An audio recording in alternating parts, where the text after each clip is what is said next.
Buenas tardes a todos y todas. No resulta fácil presentar a la persona que hoy visita esta plaza de Fuentedoral. Es de esas que con solo mirarle a la cara transmite una cantidad importante de buena energía, sencillez, coherencia y profesionalidad. Haciendo un repaso rápido por su currículum, es licenciado en Economía y doctor en Ciencias Políticas. Ha escrito innumerables artículos, así como 2 libros. Es el coordinador del libro del colectivo Novecento, del que es miembro fundador, y en el año 2010 publicó Retórica, Democracia y Crisis, un estudio de teoría política. Ha sido profesor en la Universidad de Alicante, en la Universidad Autónoma de Madrid y actualmente ejerce como tal en la asignatura de Teoría Política en primero de Sociología en la Universidad Complutense de Madrid. El doctor Alonso Rocafort es un politólogo cuyas líneas de investigación giran en torno a las teorías de la democracia, la crisis de la representación política y ciudadana, la democracia en los lugares de trabajo, la retórica clásica y humanista o la historia de la ciencia política norteamericana, y es un firme defensor de la universidad pública. En 2008 obtuvo su doctorado en Ciencias Políticas por la Universidad Complutense con una calificación de sobresaliente cum laude por unanimidad del tribunal. Víctor llegó a mi cabeza a través del citado libro del colectivo Novecento. Lo llamaban Democracia, de la crisis económica al cuestionamiento de un régimen político. En él, aparte de escribir el prólogo, junto a la profesora Medialdea García Viviana, también redacta los capítulos 7 y 8. En el 8º habla del ataque antiliberal a las libertades. No queda más que agradecer la presencia a todos los que habéis decidido pasar esta tarde en esta plaza y al profesor Alonso Rocafort en especial por haber realizado este viaje express desde Madrid. Ha llegado hace un rato de Madrid y luego tendrá que volver a la capital. Su gran compromiso cívico queda patente simplemente con el gran interés que puso desde el minuto 1 por estar hoy aquí. No le robamos más tiempo, así que Víctor, tuya es la palabra.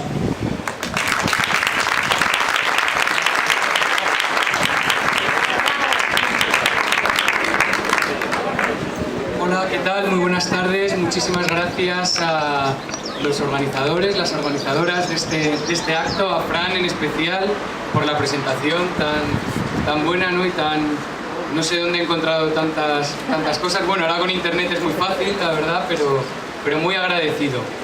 Bien, voy a entrar directamente al tema que me interesa contaros hoy, ¿no? Que es este de la democracia cercana. Se me oye bien, ¿verdad? El problema que tenemos ahora mismo, justo además estamos apenas un par de días después de unas elecciones como han sido las europeas, donde se ha visto, ¿no?, por vez primera en las urnas algo que muchos llevábamos sintiendo en las calles los últimos meses. El bipartidismo está perdiendo credibilidad a grandes zancadas y ahora mismo hemos comprobado por vez primera que se resquebraja. ¿Qué es lo que hay detrás de esta grave crisis política que tenemos, que se inició para muchos con la crisis económica del 2008, pero como veremos, para otros muchos autores y mucha gente, en realidad la crisis económica no responde más que a una crisis política larvada, anterior, previa, que sería, pues bueno, la causante de lo que estamos sufriendo estos últimos años. Titulo la charla La democracia cercana, es algo en lo que estoy trabajando y quiero, bueno, pues tratar de sacar un libro después del verano, a ver si lo tengo listo al respecto, y un poco lo que quiero es, bueno, pues estos apuntes para una nueva política, compartirlo con todos ustedes y bueno, que salga luego pues un diálogo que además a mí seguramente me enriquecerá bastante.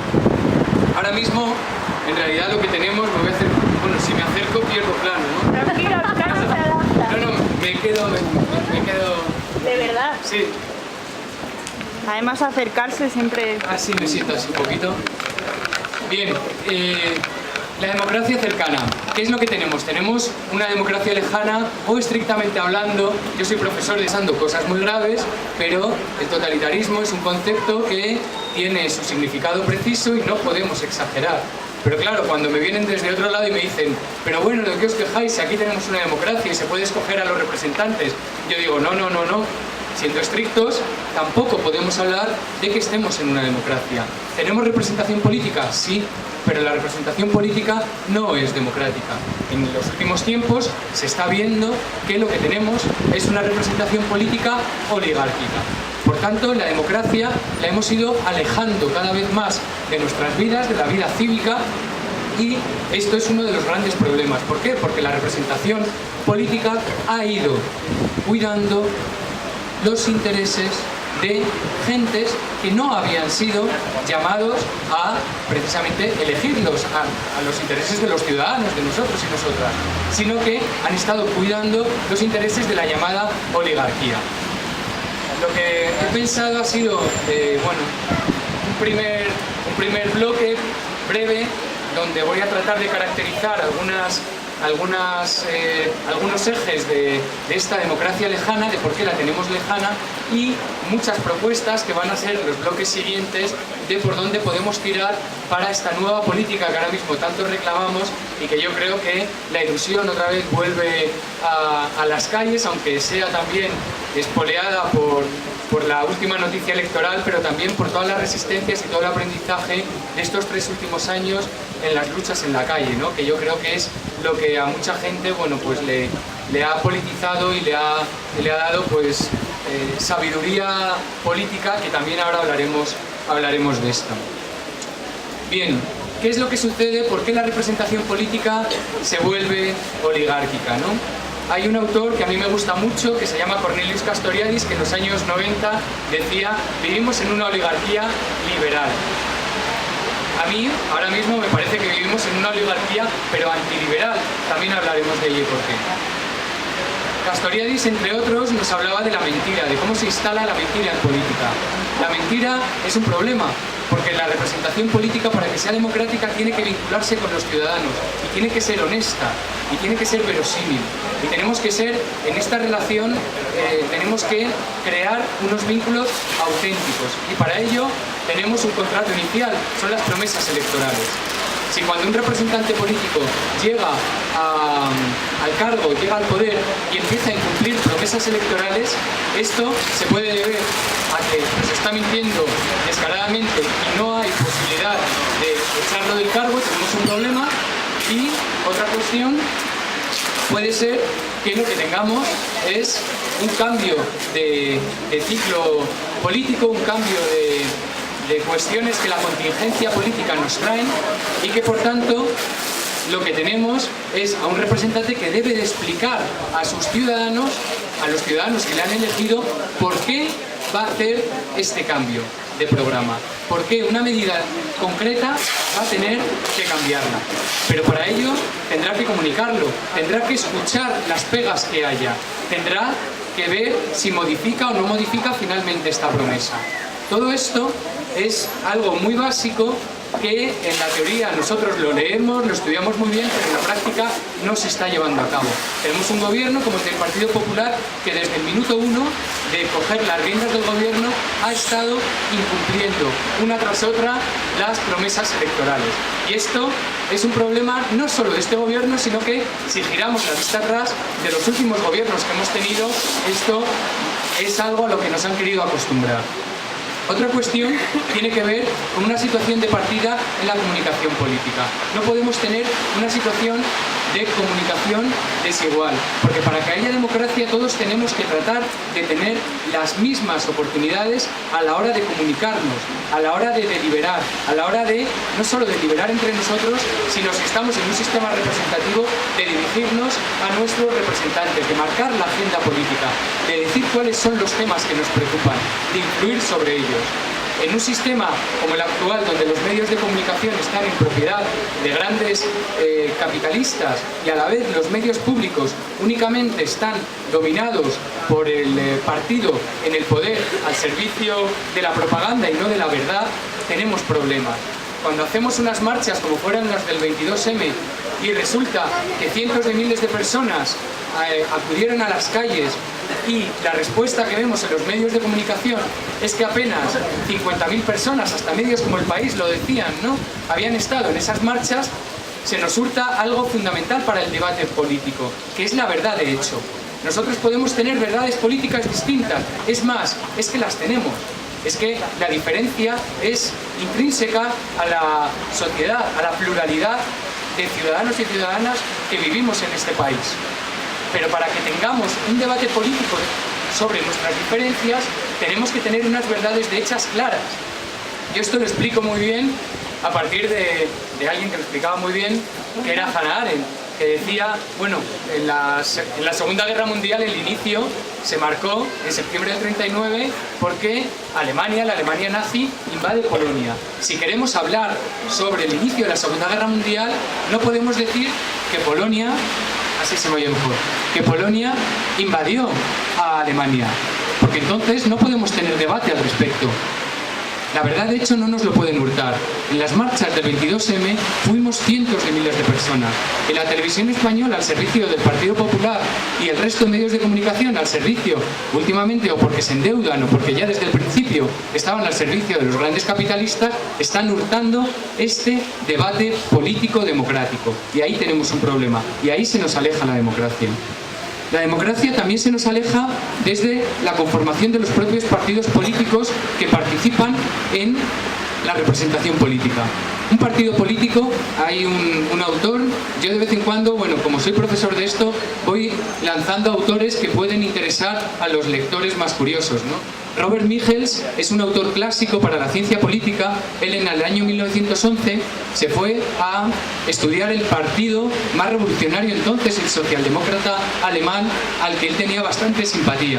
Y lo que vio allí no le gustó nada. Vio que la democracia era un producto de exportación, pero no de consumo interno, escribiría literalmente. ¿Eso qué quiere decir? Que dentro del partido no había democracia. Lo que encontró fue la llamada ley de hierro de la oligarquía, como él la mencionó hace hace ya 100 años, pero que sigue siendo totalmente válida en nuestros días. ¿Qué quiere decir esa ley de hierro de la oligarquía? Pues que hay unas cúpulas burocráticas que se encaraman en lo más alto de los partidos políticos, tienen toda la información, marcan la agenda, marcan los tiempos y marcan la selección de las élites. Se alejan poco a poco de las bases por el trabajo burocrático, por las decisiones que deben de tomar en el día a día, y lo que al final se acaba formando en los partidos es una camarilla burocrática que no deja el paso a otras élites políticas más que las que ellos deciden, y que tampoco escuchan a la base. Esto que pasaba en el partido más revolucionario alemán entonces, que luego tendría varios problemas, ¿no?, con el inicio de la Primera Guerra Mundial, y daría inicio a toda la escisión de Rosa Luxemburgo y la sección espartaquista, lo que luego sería el Partido Comunista, protestando precisamente, entre otras cosas, por esto. Hoy lo vemos en nuestros partidos políticos. Hoy la irrupción de Podemos en el panorama electoral en gran parte tiene que ver con muchas carencias que se ven, no ya al PSOE, donde se dice que ha logrado arrancar varios votantes, ¿no?, sino también en la propia Izquierda Unida. Este es un problema fundamental. Ahora mismo, bueno, ya hablaremos en el espacio dedicado a la democracia cercana, pero esta democracia se nos está alejando porque las mismas instituciones, y entre ellas los partidos políticos, han dejado de tener un contacto real, no ya con la ciudadanía, sino incluso con sus propios militantes. A la vez, lo que tenemos es que hay una exclusión de grupos cada vez mayor en nuestra ciudadanía. Se supone que hay un derecho al voto y se habla de sufragio universal, pero esto es falso. Esto es falso en el sentido de que hay muchos vecinos y vecinas de nuestras ciudades que no tienen derecho a voto. Hay muchos vecinos y vecinas de nuestras ciudades que viven cada día con nosotros encima, vienen de la parte más vulnerable económicamente de la sociedad, y lo único que reciben pues es persecución por parte de la policía. Tenemos centros de internamiento que son auténticas cárceles donde no hay ni siquiera funcionarios, sino que lo que tenemos son policías a su cuidado, a su vigilancia, que son los inmigrantes, ¿no?, y las inmigrantes de nuestras ciudades. Aquí tenemos un problema de exclusión muy grave, pero a la vez hay otro tipo de desigualdades que también entran, que tienen que ver con con otros vectores que tienen como la clase, como el género, como la opción sexual, ¿no? Que vemos que nos alejan también la democracia si no se cuidan. A la vez, la represión, ¿no? La represión policial que aquí también conocéis en Valladolid, y que nosotros, cuando leíamos lo que os estaba sucediendo en este pasado mes de febrero, la verdad es que nos llevábamos las manos a la cabeza, ¿no? La represión contra dos grupos muy importantes, ¿no? Estos grupos, ya he hablado, económicamente más vulnerables y que no tienen derechos políticos plenos, como son nuestros vecinos inmigrantes, ¿no? que tienen estas redadas racistas continuamente y con total impunidad, pero también el grupo de aquellos y aquellas que están realizando acciones políticas de protesta en nuestras ciudades, ¿no? Esta represión política que ahora se está viendo tratando de asentarse con la ley de seguridad ciudadana, que va todavía a subir más el listón de esta represión, pues supone un problema, ¿no? de democracia directamente, un problema de democracia, un problema de libertades que hace a nuestra oligarquía ya no solo liberal, sino antiliberal. Los grandes autores liberales que nosotros estudiamos, yo soy profesor de teoría política y teorías de la democracia, realmente no aceptarían un régimen con esta represión policial ni con estas leyes que se nos vienen encima como liberal. Nosotros leemos a los clásicos, como un John Locke, ¿no? que nos dice en un capítulo de su segundo tratado sobre el gobierno civil, que si el gobierno incumple sus promesas, que si el gobierno se corrompe, que si el gobierno ataca a sus propios ciudadanos y que si el gobierno hace caso a poderes externos que no son del país, pensemos en la Troika, quien se ha rebelado es el gobierno, no son los ciudadanos que protestan. Porque etimológicamente rebelión lo que nos dice es una vuelta al estado de guerra. Y un gobierno que hace esto incumple la paz política con su pueblo. Y lo que está justificado es que el pueblo pueda protestar contra ellos. Esto lo dice el padre del liberalismo, que tiene muchísimos peros desde el punto de vista democrático, no voy a entrar ahora en ellos, ¿vale? Pero lo que sí que nos da cuenta es de que estamos también ante aspectos, condiciones que ahora mismo son plenamente antiliberales. Desigualdad económica, ¿no? Tenemos un 0,34 en el año 2011 de índice de Gini. Esto que nos mide un poco la desigualdad y que los economistas lo utilizan para medir la desigualdad económica es tan tremendo que nos lleva a que en la Unión Europea únicamente superan este índice de desigualdad países como Bulgaria y Letonia, ¿vale? Para que, bueno, pues nos demos cuenta de dónde podemos llegar a estar ahora en el 2014, ¿no? Toda esta democracia lejana también tiene que ver con la vida cotidiana, ¿no? Es con los espacios familiares que tanto ha denunciado el feminismo, lo personal es político, y también con los lugares de trabajo.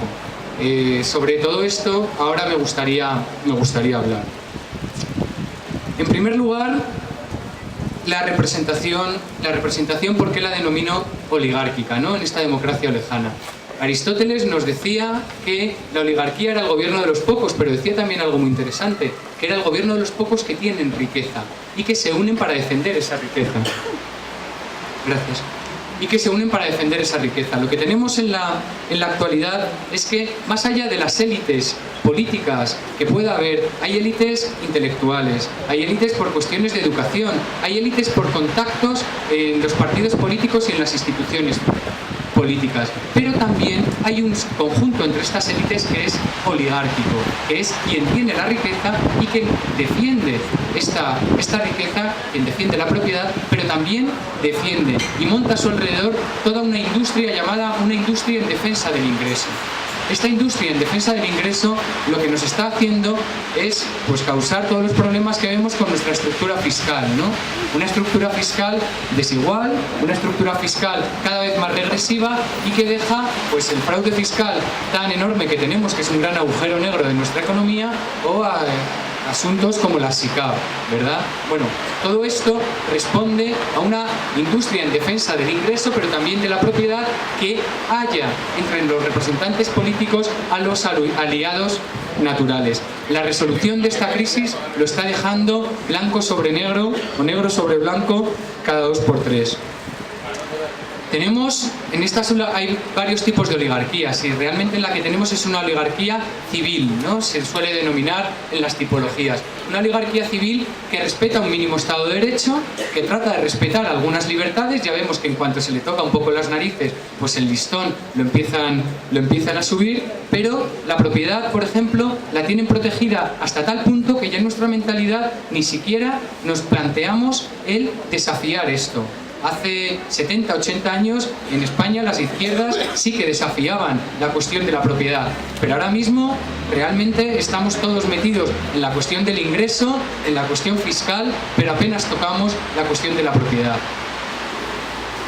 Hay un pacto implícito, por tanto, por el cual los oligarcas se ven defendidos por los representantes políticos y a cambio de esto, estos oligarcas no toman las armas porque ya tienen la policía, que es un servicio público en principio, teóricamente al servicio de todos, al servicio de los oligarcas. Quizá muchos y muchas de vosotros, yo sé que aquí hay algunos compañeros de la Asamblea Majadahonda que sí que han estado muy metidos en toda esta lucha antidesahucios, pero cuando vais a algún desahucio y la policía aparece para expulsar a la gente de sus casas, lo que están haciendo es defender precisamente a esta oligarquía, ¿no? A los bancos que tienen estos requisitos para cobrarse las deudas. Un punto político. Pasemos ahora, bueno, este es un repaso rápido, ¿no? Tengo muchas cosas que contar y quizá voy un poquito rápido, pero lo que me interesa sobre todo son los apuntes para una nueva política que podamos crear. Se está abriendo un nuevo ciclo político en nuestro país.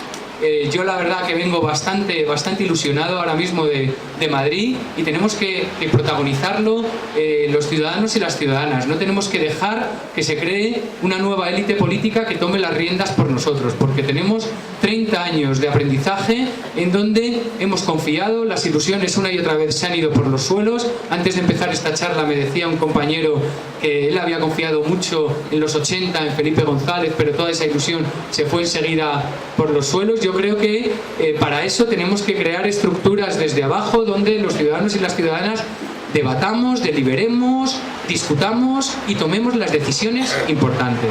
Tenemos una gran ventana de oportunidad ahora mismo y hay que debatir muchísimo y hay que tomar estos espacios.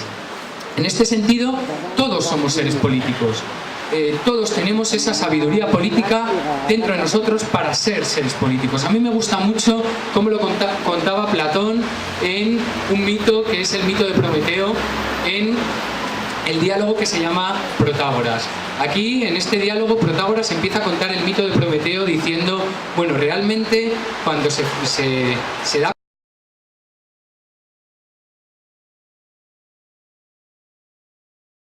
A mí me gusta mucho cómo lo contaba Platón en un mito que es el mito de Prometeo, en el diálogo que se llama Protágoras. Aquí, en este diálogo, Protágoras empieza a contar el mito de Prometeo diciendo, bueno, realmente cuando se da a dar Epimeteo, empieza a dar diversas cualidades a los animales. A unos les da pues las garras para protegerse, a otros les da mucho pelo para en el frío poder estar resguardados, pero resulta que cuando llega el ser humano pues se han quedado sin capacidades que dar, lo han gastado todos los animales y así nos sueltan a la tierra desnuditos y desnuditas, ¿no? Como estamos. El problema, entonces, ve Prometeo, es que van a ser devorados enseguida por las fieras y van a durar muy poquito. Y decide robar el fuego a los dioses. Gracias al fuego tenemos la técnica. Podremos utilizar la técnica para crear vestidos, para crear casas donde protegernos, para crear herramientas e instrumentos con los que salir adelante. Sin embargo, en esta época, con el fuego y con la técnica que hemos logrado, podremos sobrevivir, pero nos estamos machacando unos a otros. No podemos fundar ciudades, porque vivimos en el miedo, porque estamos continuamente, mediante la competencia, la desconfianza y el deseo de gloria, que son los tres grandes puntos que Hobbes diría en el Leviatán, que hacen al ciudadano y a la ciudadana machacarse unos a otros, estamos en estado de guerra. Para crear un estado de paz donde la guerra esté fuera, hay que dotar, dicen los dioses, a estos seres humanos de la política. Y para eso mandan a Hermes a la tierra y les van a repartir tres capacidades fundamentales. Una, el respeto. Que todos nos tengamos respeto. A la hora de decir y de escucharnos. Que se cree este silencio tan especial que, por ejemplo, ahora mismo estáis creando aquí, para escuchar a una persona, y que luego yo, cuando vosotros y vosotras habléis, también recibiré y escucharé para que me pueda informar y mover y conmover lo que vosotros digáis. Este respeto es fundamental. La segunda cuestión que dio Hermes fue la justicia, la diqué, ¿no? El sentido de la justicia. Debemos de defender con uñas y dientes el sentido de la justicia. No podemos permitir que estén expulsando a gente de sus casas, no podemos permitir que esté muriendo gente en el Mediterráneo, no podemos permitir acostumbrarnos a la brutalidad y a la crueldad cotidiana. Hay un sentido de la justicia que todos tenemos y que debemos de despertar a cada rato, porque si no, estamos hundidos y volvemos otra vez al estado de guerra. Además del sentido de la justicia y del respeto, Hermes ofreció la amistad política. ¿Qué significa la amistad política? Que los grupos humanos no se van a configurar como hermandades, no se van a configurar como hacían en los tiempos heroicos a partir de la sangre de la tierra, de decir, tú eres mi hermano y por tanto te voy a defender aunque hagas algo injusto. La amistad es libre al comenzar y es libre al romper. Si alguien hace algo injusto se le va a decir y no va a haber miedo a decírselo. Y se puede romper ese grupo porque alguien ha cometido alguna corruptela, por ejemplo. Las hermandades, en cambio, dicen y piensan como hermanos. Son todos de la misma sangre y a la vez están todos disputando a codazos el delfinato y obedeciendo a pies juntillas lo que dice el padrecito del grupo. El padrecito Stalin o el Führer eran dos grandes ejemplos de cómo los grupos más ideologizados de comienzos del siglo XX se conformaron como hermandades, donde cualquiera que dijera una crítica era el disidente, ¿no? El disidente este, no sé si habéis visto la vida de Brian, al pobre que le tienen a un lado comiendo pipas, ¿no? Pues así, el que no se sepa la letra, fuera. La amistad política acepta las críticas, es más, se enriquece de las críticas. Es más, aquí todos tenemos amigos y amigas que piensan muy distinto de nosotros y son precisamente nuestros amigos porque tienen la confianza para decirnos las cosas que sabemos que a nosotros no nos van a gustar. Y discutirlas y dialogarlas es como podemos avanzar.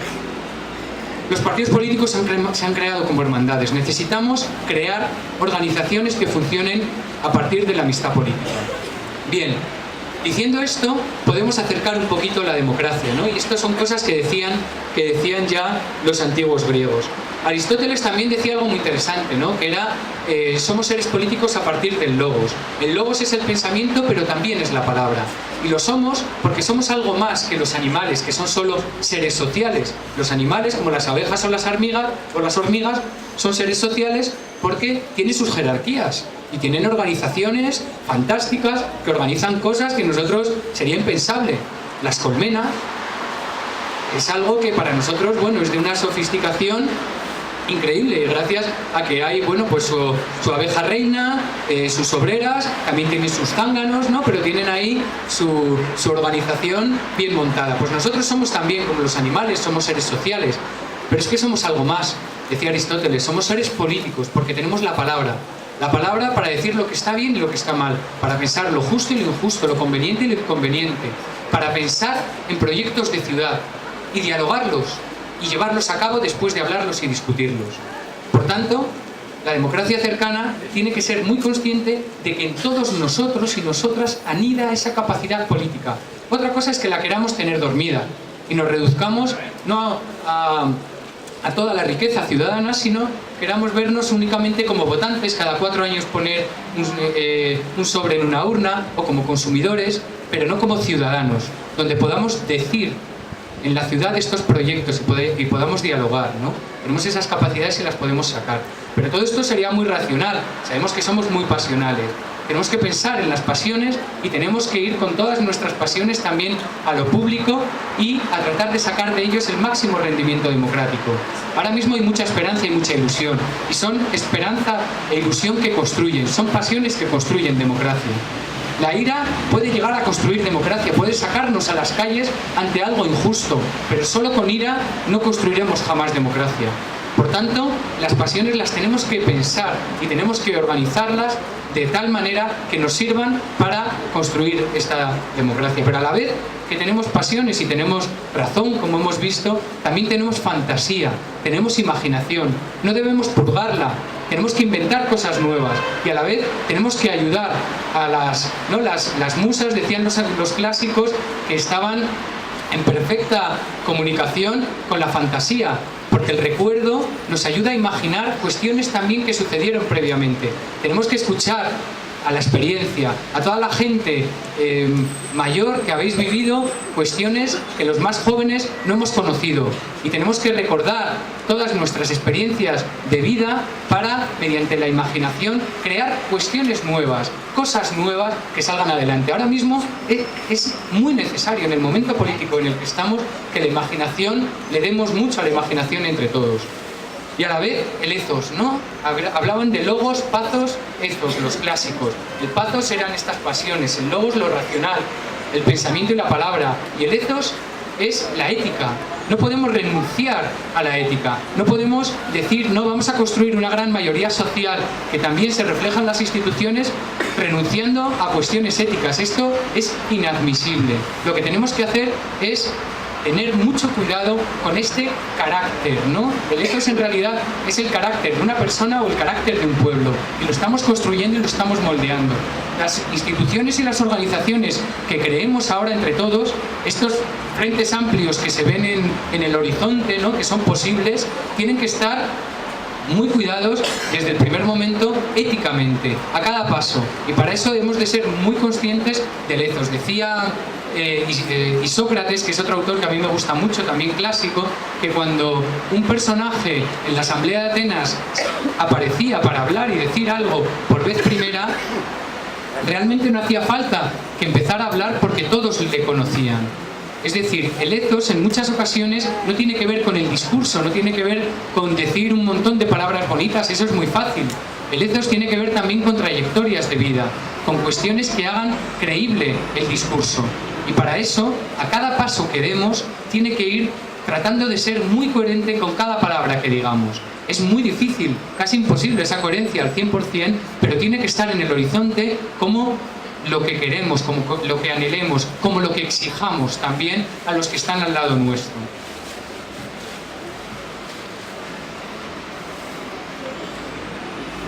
A la vez, igual que tenemos en el foro externo en la ciudad tres grandes poderes, ejecutivo, deliberativo y judicial, eso también está en foro interno, está dentro de nosotros. La democracia cercana empieza dentro de nosotros, pensándonos a nosotros mismos. José Luis San Pedro, que fue esa gran inspiración para todos nosotros, ¿no?, para la mayoría en el 15M, y que nos enseñó tantísimo, en una de sus últimas entrevistas lo remarcaba una y otra vez. La democracia, la resistencia democrática comienza por uno mismo. Y ahí es donde debemos de llevar esta relación entre estos tres poderes hasta el final, ¿no? Deliberando con nosotros antes de tomar la decisión ejecutiva, deliberando y tomando en cuenta unas cuestiones y otras, y pensando con tranquilidad, porque el tiempo de la democracia es lento, y a la vez juzgando, haciendo hueco al juicio, esa gran garantía democrática. Un juicio, para que sea democrático, tiene que dejar entrar en la sala a toda la ciudad. Están abiertas, nosotros ahora mismo podemos ir a las salas donde se están celebrando juicios. A la vez tiene que haber un abogado defensor y otro abogado de la acusación, un fiscal. Tiene que haber testigos, tiene que haber pruebas documentales, y tienen que darse el juicio con los días y las noches, con la sucesión de días y noches, porque se debe de asentar las pasiones. La democracia aprendió mucho de la condena de Sócrates, que por la demagogia fue enseguida condenado en un solo día a muerte. Necesitamos dormir, descansar, pensar, deliberar antes de tomar las grandes decisiones. Eso en nosotros mismos, pero también una vez que vayamos a nuestros grupos políticos y deliberemos y pensemos las decisiones previamente. Bien, estos son los cimientos, ¿no?, de lo que yo llamo un poco la democracia cercana. Pero en realidad, para que las instituciones sean democráticas, tenemos que ir más allá. Y a la vez, después de utilizar toda esta riqueza que tenemos como seres humanos, esta riqueza política a la cual no debemos de renunciar, después de utilizar estas capacidades, tenemos que sacarlas a lo público, tenemos que tener el coraje cívico, decía Hannah Arendt, ¿no?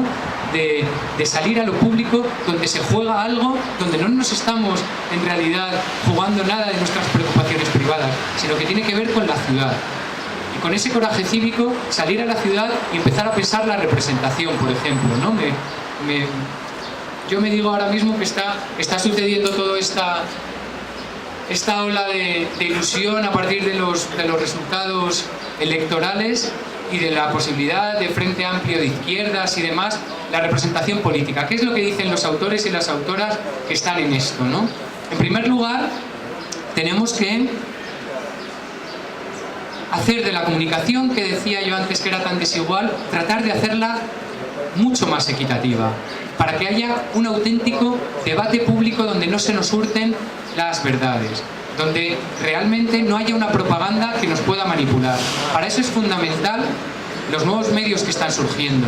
Las redes sociales nos están ayudando mucho, los nuevos medios que ahora están apareciendo autogestionados por los propios periodistas o abiertos a los socios y a las socias para que no haya ningún endeudamiento con poderes financieros que puedan determinar sus líneas editoriales. Esto es algo fundamental, que la comunicación política tienda a democratizarse, y para ello el protagonismo ciudadano es importantísimo. Realmente lo que estamos sabiendo de los ciudadanos ahora mismo, de todas las acciones antidesahucios, por lo menos en Madrid, viene de una pequeña tribu de fotoperiodistas que hacen un periodismo de primera, que nos están informando al resto de gentes de lo que pasa, y que si no, eso quedaría en el olvido, ¿no? Y eso está creando también mucha conciencia y nos está enseñando a muchos de las experiencias de la lucha diaria que lleva gente admirable. A la vez, la inclusión, ¿no? ¿La democracia es inclusión o no es democracia? Eso lo tenemos que tener muy claro. No puede ser que haya vecinos y vecinas en nuestra ciudad que no tomen voz, que no tengan derecho a decidir sobre lo que suceda.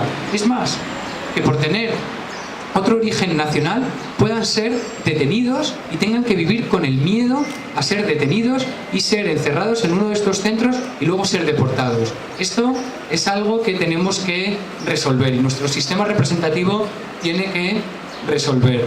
A la vez, el motor deliberativo, que es la representación política. Se dice que la representación política crea democracia si se hace bien. ¿Por qué? Porque todos empezamos a pensar enseguida en las élites políticas, en los representantes, en si este puede ser mejor o peor, si es más creíble o no. Los discursos políticos podemos meterlos en la agenda. Puede haber un feedback con nuestros representantes, pero para eso tenemos que tener la posibilidad de que este feedback exista, y para ello mecanismos como la revocación o como la rotación de cargos es algo que deben de ser indispensables.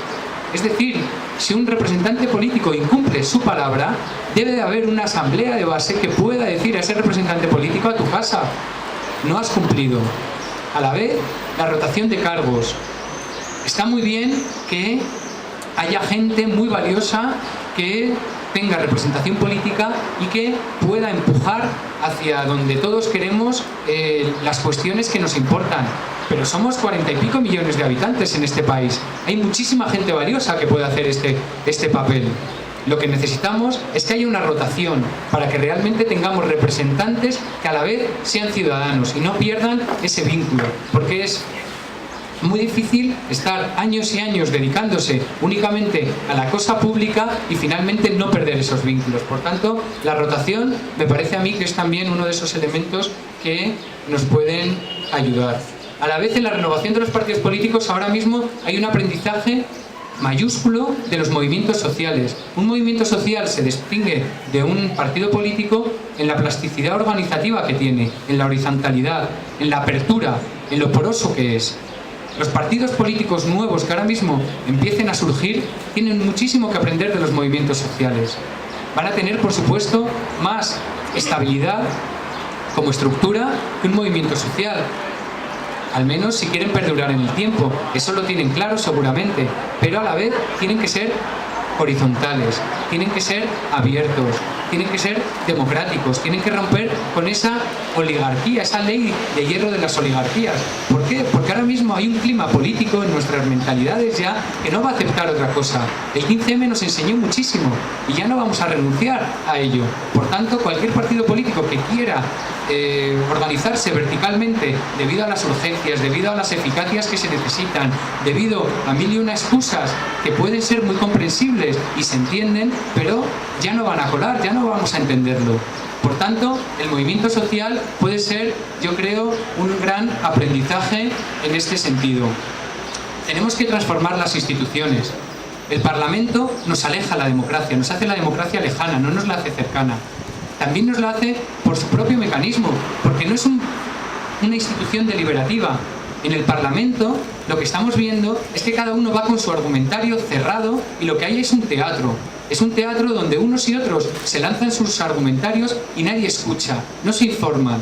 Hay un parlamentario surgido del 15M, que es Alberto Garzón, de Izquierda Unida, que decía hace escasos meses, desde su experiencia en el Parlamento, cómo estaba viendo que la verdad, lo que estaba sucediendo, a él pues se le ponían los ojos como platos porque era todo como un teatro, pero no había deliberación genuina. Tenemos que transformar esto, tenemos que saber escuchar unos a los otros a la vez que reconocer nuestras diferencias, ser firmes en lo que defendemos, pero también saber deliberar. La separación de poderes no existe en este país.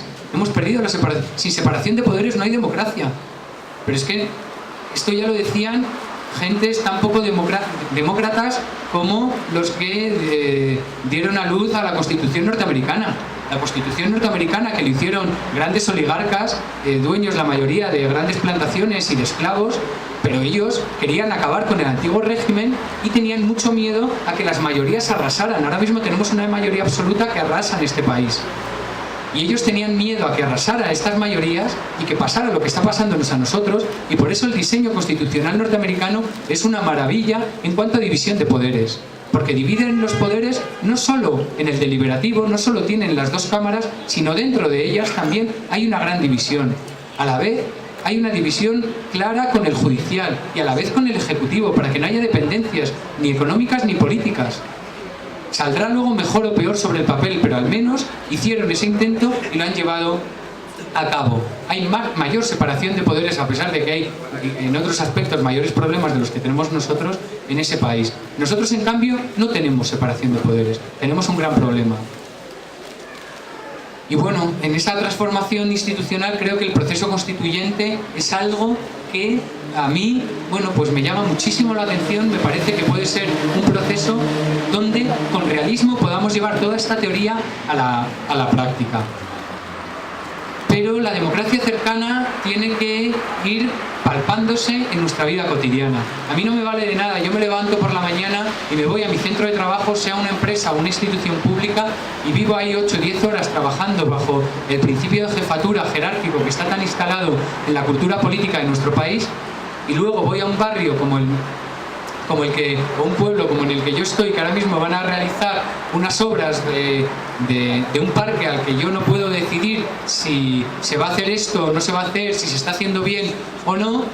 Luego me meto en una familia donde puede que no haya ninguna actitud democrática y donde veamos los grandes problemas que están dándose en la actualidad en las familias españolas, ¿no? La violencia machista ahora mismo es uno de los grandes problemas que tenemos en nuestra sociedad y que es un problema político y que tenemos que enfrentar de frente. Y para ello, bueno, acabo el día, ¿no? Por este panorama que os he contado, me voy a la cama a dormir y digo, ¿vivo en una democracia? No, hay problemas, no vivo en una democracia.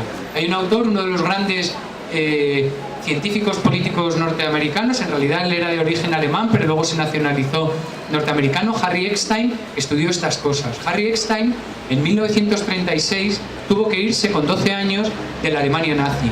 Tuvo que huir a Estados Unidos y, por cosas de la vida, se hizo científico político. Empezó a estudiar la política y le llamó mucho la atención lo que había sufrido en su infancia. Y dijo, ¿qué falló de la República de Weimar? Hizo unos estudios muy interesantes donde decía, si es que teníamos una constitución muy bonita, teníamos un parlamento con sus partidos montados muy bonitos, pero teníamos lo que se llamaban, lo que él llamó las unidades sociales, que no eran democráticas.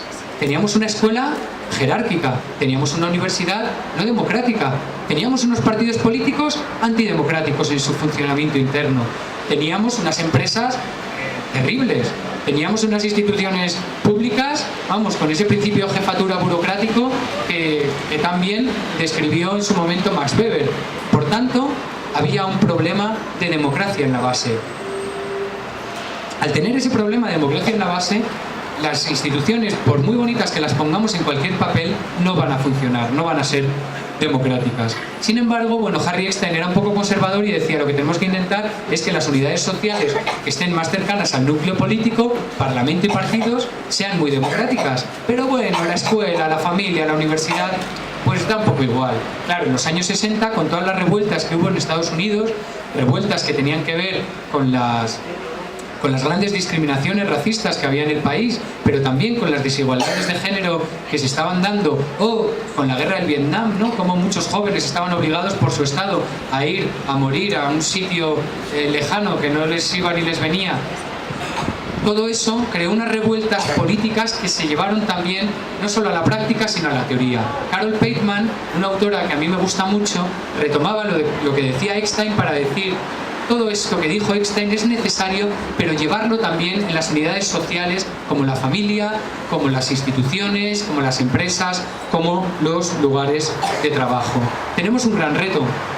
El vamos despacio porque vamos lejos del 15M está empezando a cuajar. Es mi percepción, luego discutiremos. Pero las mentalidades cambian.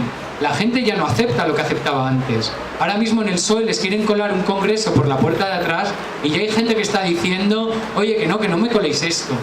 Y esta mañana yo leía, me quedaba la verdad, muy sorprendido, pero cada vez te quedas menos sorprendido de que la gente diga directamente...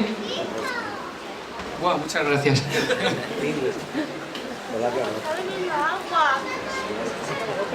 Gracias. Que la gente diga directamente las cosas como son, ¿no? Estamos perdiendo el miedo. Yo vivo en una institución, trabajo en una institución antidemocrática y es muy difícil perder el miedo en esa institución. Es la universidad. La universidad es jerárquica, es feudal y poco a poco muchos estamos perdiendo el miedo a decir cómo son las cosas. Por supuesto que nos dicen que no digamos tal o que no digamos cual, que nos puede pasar esto, nos puede pasar lo otro, pero cada vez más somos más los que estamos encarando estas cuestiones, pues porque se está contagiando, porque el coraje se contagia y porque realmente cada vez más la gente siente vergüenza ante lo que está sucediendo. Y ahora mismo con el Congreso del PSOE yo leía, bueno, ¿cómo fue el último Congreso? Y decían, pero si eso fue todo menos democrático, y te contaban un montón de detalles que a lo mejor hace 8, 12 años nadie se atrevía a decirlo, porque ¿qué era eso que decía Alfonso Guerra, ¿no? El que se mueve no sale en la foto, ¿no? Cuidado, no critiquemos, que si no... Pero ahora mismo tenemos una mentalidad que está cambiando la cultura política. Lo que se ha venido a llamar cultura de transición está mudando y tenemos que acometer con coraje los grandes cambios. Y entre ellos está esta democracia en los lugares de trabajo, ¿no? Que nos tenemos que atrever cada vez más a formular nuestras quejas y nuestras propuestas. A la vez, rebajar la escala. Os voy a ir diciendo algunos puntos, ¿no?, que yo tengo pensados de por dónde puede ir esta democracia cercana, que son los que quiero trabajar con tranquilidad en verano y que por eso es un honor para mí el poder debatirlos luego con vosotros. Fran, dime cómo voy de tiempo también, ¿vale? Que yo me enrollo. Llevo 35 minutos. ¿Y hasta cuánto hablo? Otra media hora, vale. Que yo me enrollo mucho. Esto es un problema, ¿no?, de los profes, que yo al menos, bueno...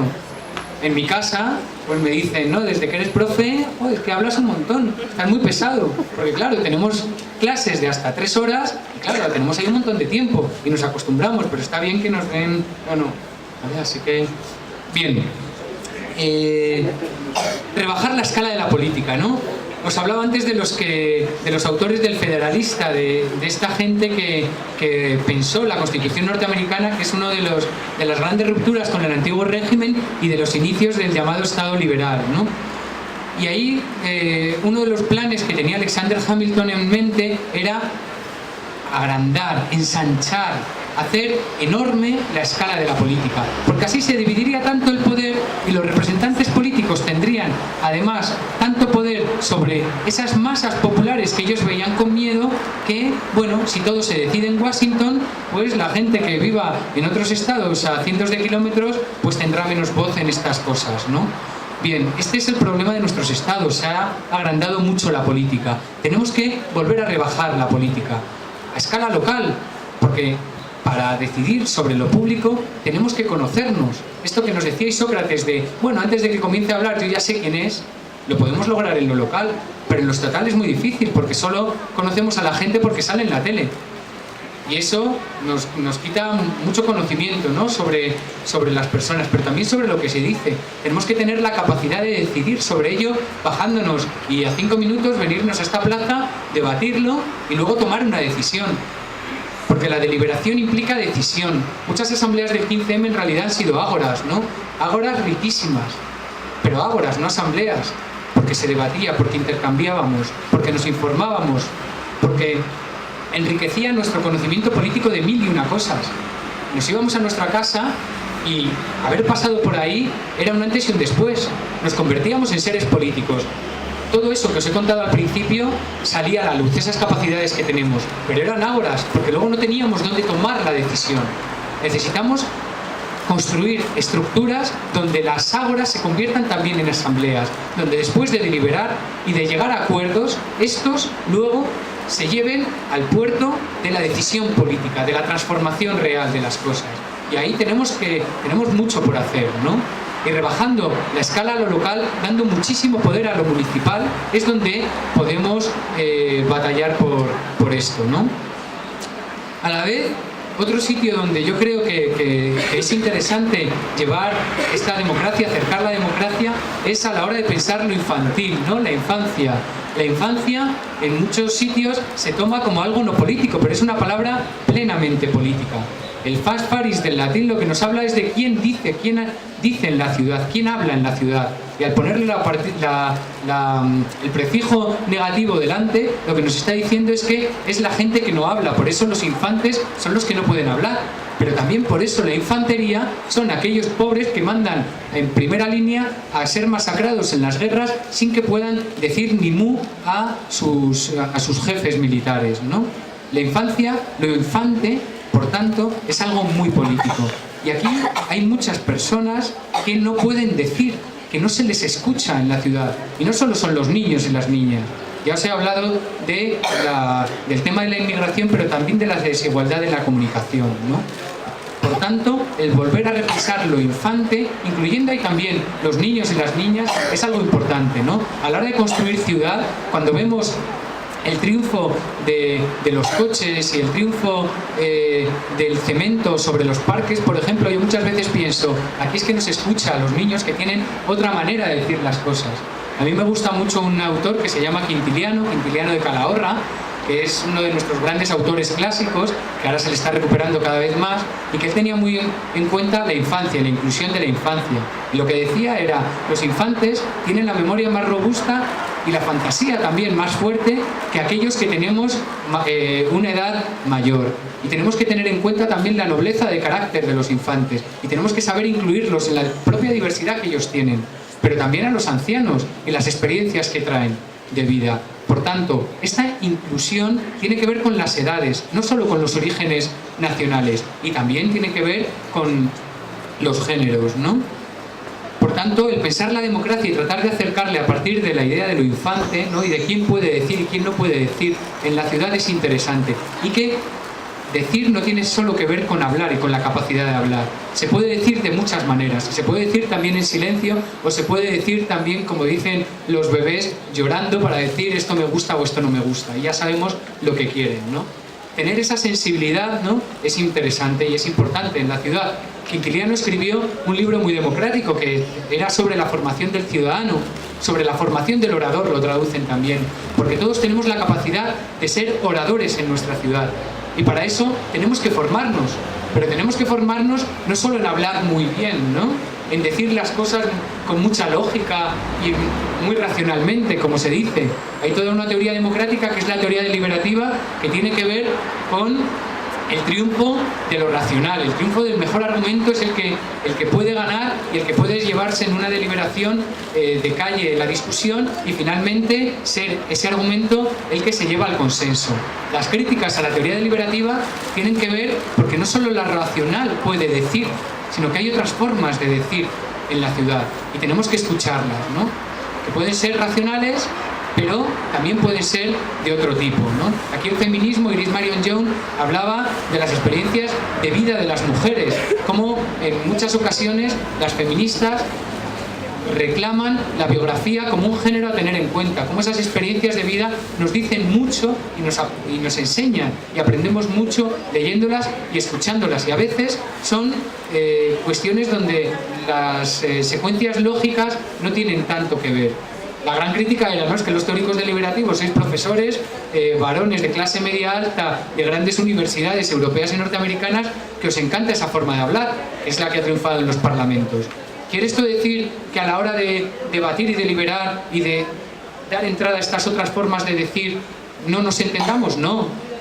¿Que no se pueda aprender y enseñar sobre estas? No. Quintiliano decía, claro que podemos aprender a decir en la ciudad incorporando todas estas cuestiones, y por eso él nos hablaba de un respeto hacia las humanidades que ahora mismo se están cargando, y se las están cargando por esto mismo, porque nos enseñan democracia. La música nos dice mucho del silencio. En la música se escriben los silencios. Cuando nosotros escribimos en el ordenador o con el boli, no escribimos los silencios. La música sabe escribirlos porque sabe escucharlos. En la ciudad tenemos que saber escuchar y sabemos que tenemos que saber escribir estos silencios, ¿no? Bien, infancia y democracia, otras formas de educar a la ciudadanía, la libertad de movimiento, otro tema, ¿no?, que yo quiero tocar. La libertad de movimiento es la libertad fundamental de los seres humanos, pero es la libertad fundamental también a la hora de pensar.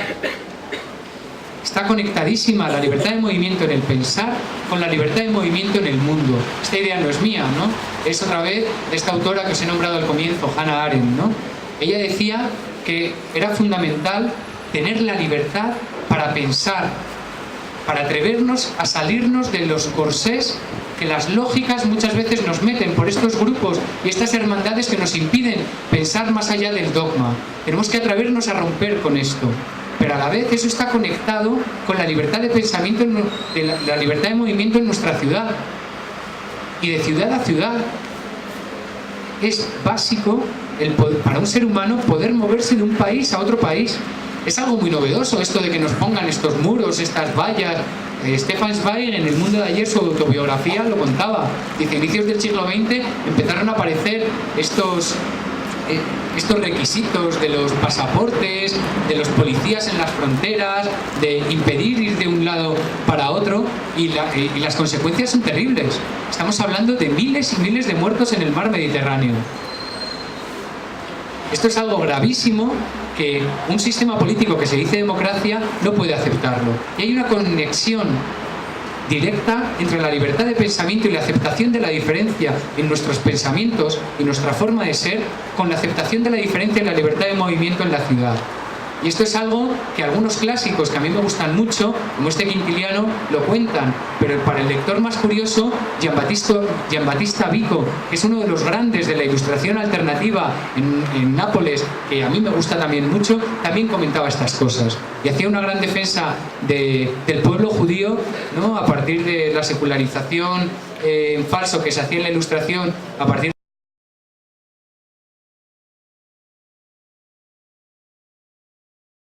libertad de movimiento, por tanto, hay que pensarla. Y ahora mismo que en Europa hemos visto que el Frente Nacional, que es algo terrible, que es un partido directamente conectado al pasado nazi de ese país, se ha llevado prácticamente un cuarto de los votos de Francia. Estamos ante una emergencia democrática en Europa. Los partidos fascistas están empezando a ganar votos. Y tenemos que ser valientes, tenemos que ser pedagógicos con el tema de la inmigración, tenemos que ser abiertos, tenemos que dialogarlo todo, pero tenemos que ser muy firmes en la defensa de la democracia y de cuestiones como esta libertad de movimiento que os estoy comentando. Otro tema para hacer la democracia cercana: stop represión, basta ya. Nos están pegando por defender la libertad, por defender la democracia, por defender las grandes palabras que luego los políticos al mando de estas policías se hartan de decir en los medios de comunicación. Basta ya de represión. ¿Y cómo podemos hacer esto? ¿Cómo podemos lograrlo? A mí una de las cuestiones que se me ocurrían últimamente es reformar la policía y partir desde cero. La policía debe ser democrática en un Estado democrático, y no lo es, porque no hubo ruptura en la transición, porque se cambiaron la chaqueta, los grises pasaron que si al marrón, que si enseguida se vieron en el azul, y los torturadores de antaño, pues ahí les vemos, ¿no?, impunes y libres todavía. Pero no solo eso, sino la cultura política y la institución tal y como está organizada en la policía no sufrió ninguna ruptura, ningún cambio radical. Tenemos que atrevernos con ello también. Es una de las grandes tareas pendientes de la transición y es algo que ahora mismo tenemos la posibilidad de hacer. ¿Y eso cómo se logra, no? En primer lugar, desarticulando el cuerpo de antidisturbios. Nos hacen pensar que los antidisturbios tienen que existir, pues no es verdad.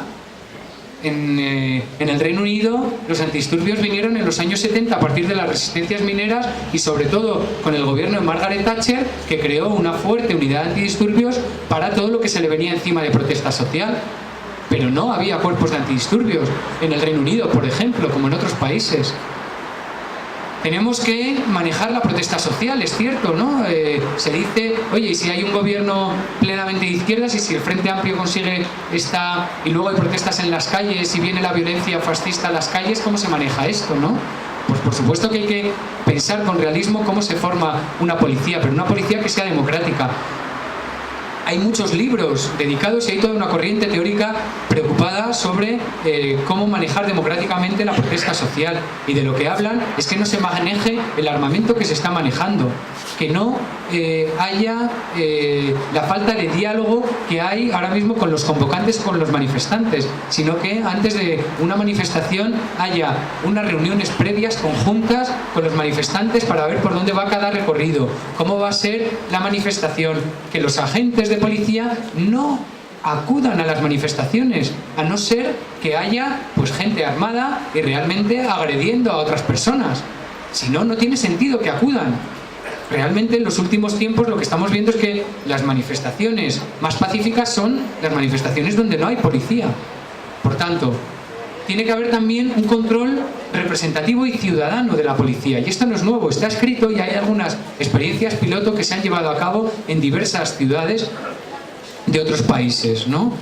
Este control representativo y ciudadano, ¿qué quiere decir? Que antes y después de cada actuación policial haya una rendición de cuentas de lo que hagan. Para eso la representación tiene que tener un vínculo democrático directo. No puede ser que tengamos una delegada del gobierno como la que tenemos en Madrid, que no rinde cuentas de las brutalidades que hace cada 2 por 3, ¿no?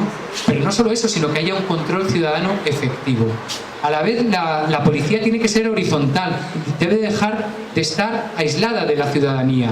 ¿Y eso cómo se hace? Crear una policía de barrio, no armada, que pueda ir a nuestros centros sociales, que pueda estar aquí en estas charlas, que les conozcamos por sus nombres y que nos conozca por nuestros nombres. Que se organicen horizontalmente y no verticalmente, que saboreen lo que es la democracia y que entonces sepan defenderla. Que haya unidades horizontales de policía que actúen y por tanto sepan que si se les hurta la democracia ellos también la van a defender, ¿no? Esto también hay experiencias hechas en diversas ciudades, que es muy interesante recoger. Uno de los artículos que publiqué recientemente daba varios enlaces a estos libros, ¿no?, y artículos donde se detallan que estas cosas no son teóricas sino que han sucedido, ¿no? Y es algo por lo que yo creo que debemos de luchar en nuestro país. A la vez no debe haber una naturaleza militar en los cuerpos policiales. La Guardia Civil ahora mismo es militar y la policía se está militarizando cada vez más. Esto es terrible, ¿no? Bien, luchar por esto también es algo que debemos hacer. El reparto de la propiedad y del ingreso. Fran, ve anunciándome cuando me... 10 minutos, vale. Reparto de la propiedad y del ingreso. El reparto de la propiedad y el ingreso, aquí habéis tenido ponentes. Hace poco vino un compañero mío de Novecento, por ejemplo, que seguramente os hablaría mucho mejor de lo que puedo hacer yo, Nacho Álvarez, de lo que podría hacer yo en este caso, pero es fundamental que la democracia tiene una base material y económica clarísima.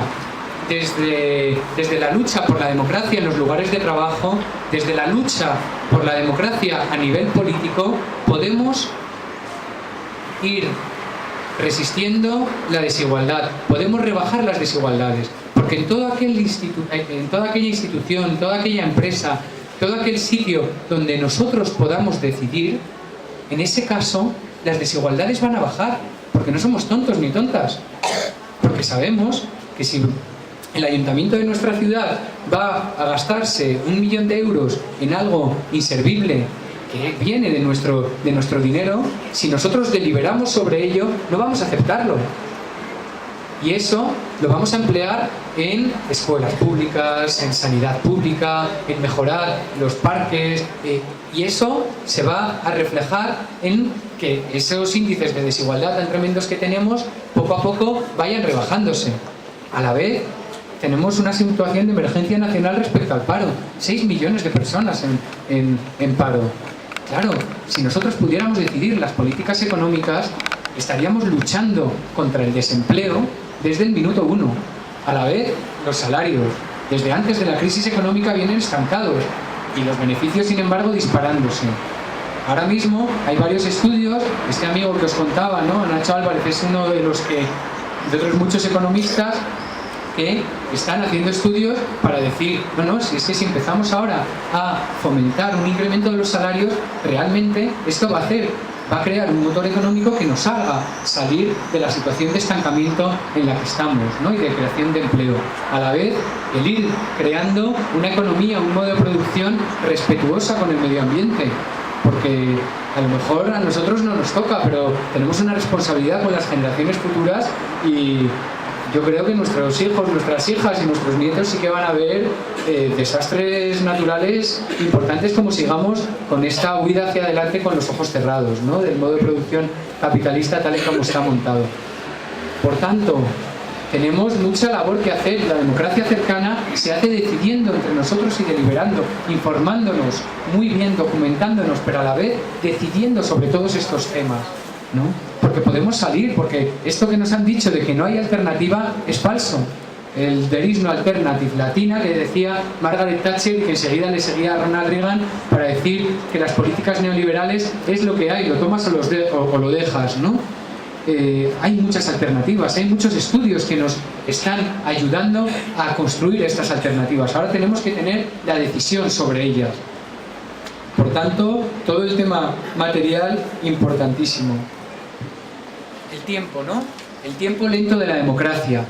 Yo siempre digo a los que están por las urgencias y a veces caen en renuncias éticas, renuncias discursivas o renuncias organizativas porque no hay tiempo, les digo, lo siento, el tiempo de la democracia es lento y necesitamos tiempo, ¿no? Necesitamos tiempo para cambiar las mentalidades de todos nosotros y nosotras, tiempo para deliberar internamente y también con nuestros ciudadanos, nuestros vecinos y vecinas, y necesitamos tiempo también en nuestro día a día.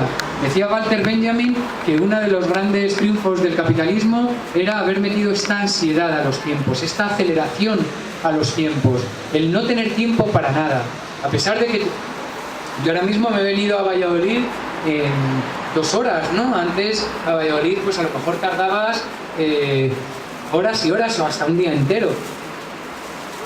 Pero a pesar de eso vengo absolutamente estresado por el tiempo, que no llego a Valladolid, luego me tengo que ir, tengo que hacer mis cosas para mañana.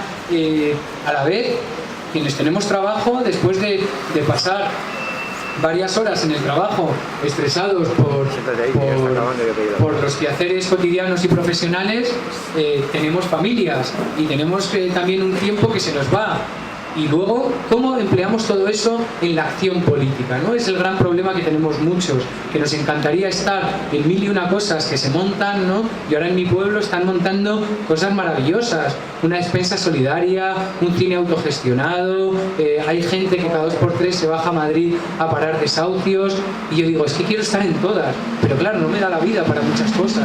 Me concentro en cuestiones que hay en mi centro de trabajo y bastante, ¿no? Pero necesitamos tiempo para que las acciones políticas vayan más allá del centro de trabajo, para ir también a las acciones políticas que se hagan en nuestra ciudad, en nuestros pueblos, en nuestros barrios. Para eso, algo importantísimo y que ahora mismo se está hablando, ¿no?, es el reparto de tiempo de trabajo. Si tenemos 6 millones de personas en desempleo y tenemos otros tantos millones de personas trabajando a los que no les da la vida, ¿por qué no bajamos la jornada laboral y empezamos a repartir horas de trabajo? Por supuesto, sin que eso tenga una merma en las condiciones laborales. Y por supuesto, sin que tenga una merma en nuestros salarios, ¿no? Porque ya estamos viendo que también los salarios, como os decía antes, ejercen de motor económico. No son entelequias, no son cosas teóricas irreales, son cosas realistas. Lo más real de todo es que ahora mismo estamos en trabajos precarios, o estamos con la amenaza del desempleo, o estamos directamente desempleados millones de personas. Y ante eso tenemos que poner remedio. Y tenemos que ser valientes, tenemos que ser rupturistas, tenemos que tener coraje para cambiar lo que nos han ido introduciendo en nuestras mentalidades como lo dado y lo propio. Por tanto, una de las cuestiones tiene que ver con este tiempo, ¿no? Con el manejo de los tiempos, tener más tiempo para tener capacidades políticas. A mí me gusta mucho lo que hacían en Atenas, ¿no? Pagaban a los ciudadanos por ser jurados populares, les pagaban por ir a los teatros, porque eso era formación cívica. ¿Por qué? Porque realmente no somos una democracia si no tenemos ciudadanos y ciudadanas demócratas. Y eso hay que currárselo.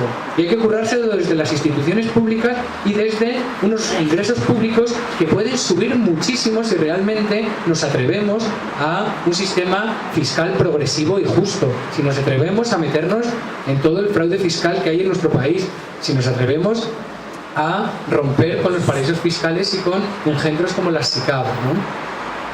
Bien, voy terminando, que me deben de quedar un par de minutos, ¿verdad?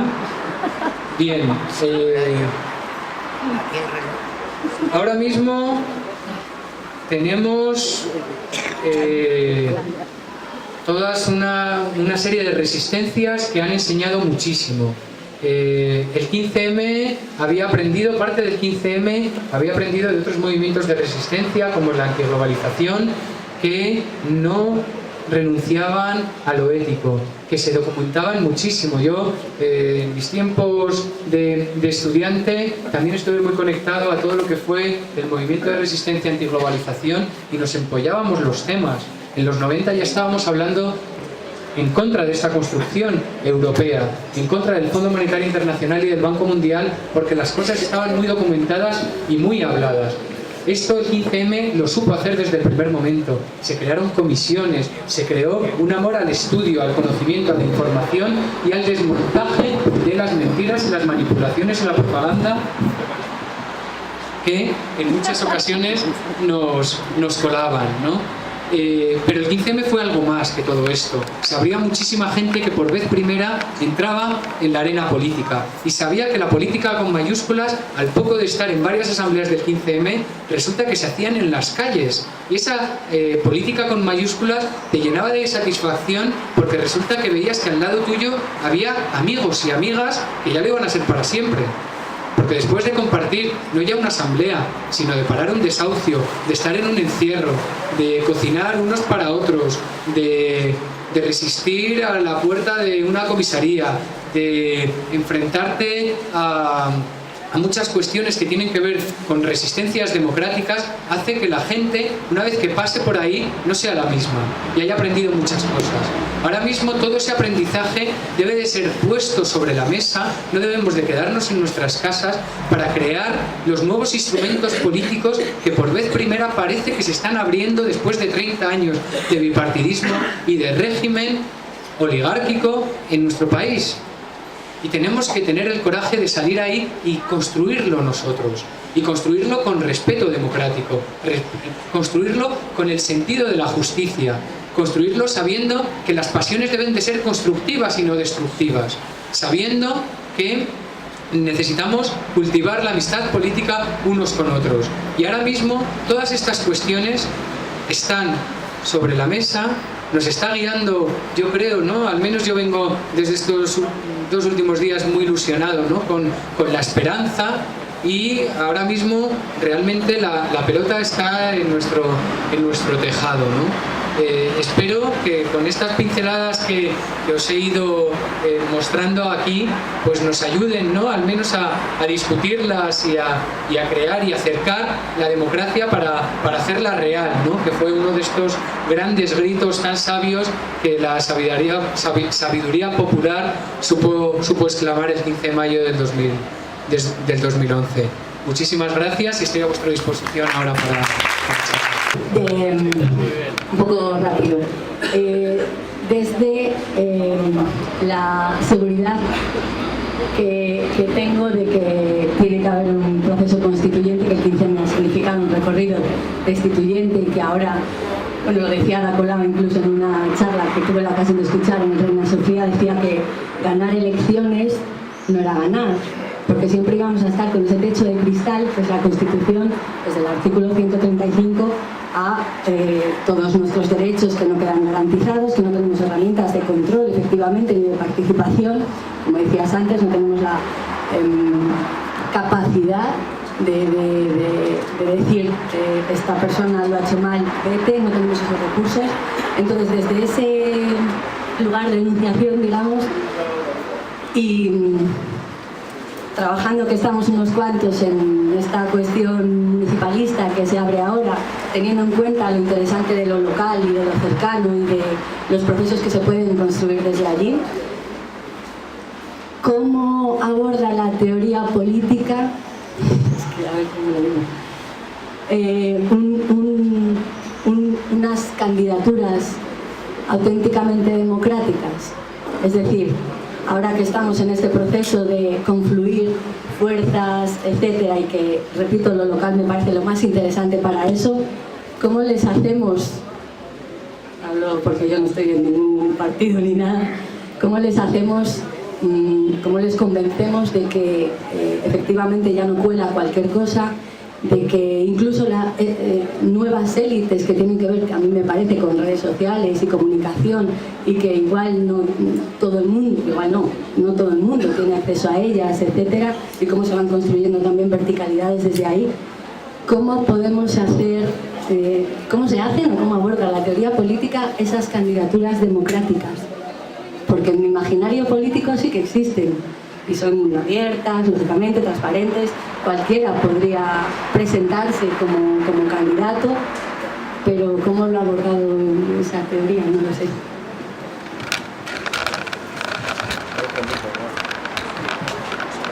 Buenas tardes a todos. Yo voy a explicar mi pensamiento. Históricamente siempre han existido los de arriba y los de abajo. Los césares, las monarquías absolutas, la nobleza y bueno, y luego ya la revolución industrial, la oligarquía, ¿no? Y ahora en este momento es el sistema financiero. Entonces hay una contradicción. Si por una parte dice que tenemos democracia y por otra parte hablan de la dictadura de los mercados, quien realmente está mandando los mercados. Luego, esto no es una democracia, es una dictadura disfrazada de democracia, a mi juicio. Si los gobernantes de un país, en el caso nuestro, de España, vienen instrucciones del Fondo Monetario Internacional, de Bruselas y del Banco Central Europeo, y nos dice que tenemos que bajar los salarios, que lo sagrado es la propiedad por encima de la vida, y llaman democracia al votar cada 4 años y tienen miedo a la opinión de la calle, y los partidos que son instrumentos para servir al pueblo, a todos los paisanos, está anteponiendo la permanencia del partido por encima del servicio a la gente. Y los gobernantes, en vez de servir al pueblo, se sirven. ¿Cuál es la pregunta? ¿Convocamos otra charla? Sí. No se me oye. Vamos a ver, hemos traído a un ponente. El 15M celebra asambleas aquí todos los viernes. Usted está invitado para participar en esas asambleas y decir de su pensamiento, pero ahora lo que le interesa a la gente no es su ponencia, sino la ponencia del ponente. No está haciendo una ponencia, está reflexionando, como bien ha dicho este señor. Yo creo que sí que va. Creo que sí que va. Estoy haciendo mi exposición como cuestión previa y creo que no se sale del tema. Entonces, el mundo se ha dividido en dos clases, la de arriba y la de abajo, y seguimos igual. Sí. Convocamos una charla otro día. No, pregunta, tu opinión. No, muy bien. Si esto es un movimiento horizontal, pues me parece que estamos cayendo en el mismo error que ellos. Tú cállate, no expreses tu opinión. ¿Pero qué es eso? Yo preguntas. Vamos a ver. Yo creo que el ponente ha abierto suficientes espacios de discusión, que en un momento determinado, pues la gente que está escuchando, pues como ha hecho la compañera, pues hace una pregunta de cómo ve el ponente una situación que se puede dar. Bien, es que si cada uno que pide la palabra suelta su visión, pues entonces tendríamos 10 o 12 visiones y no podríamos hablar, o sea, no podríamos entendernos nada, ni hacer preguntas o dudas que pudieron quedar pendientes de la intervención que ha hecho el ponente. Entonces, vamos a ver, la convocatoria es la convocatoria. Hoy estamos aquí para eso.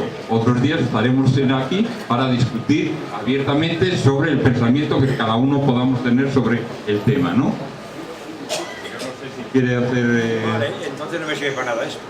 Bien,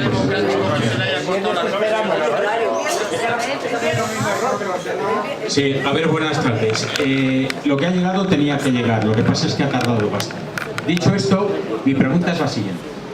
Hay una votación reciente en la cual hay un 30% en un país, un 25% en otro país. Desde tu punto de vista, ¿cómo ves esas otras fuerzas que no comparten la democracia de cercanía, sino otro sistema, digamos, de dictadura? ¿Cómo encajas en el futuro los dos movimientos que se pueden dar en la sociedad para que no haya un conflicto de enfrentamiento descarnado?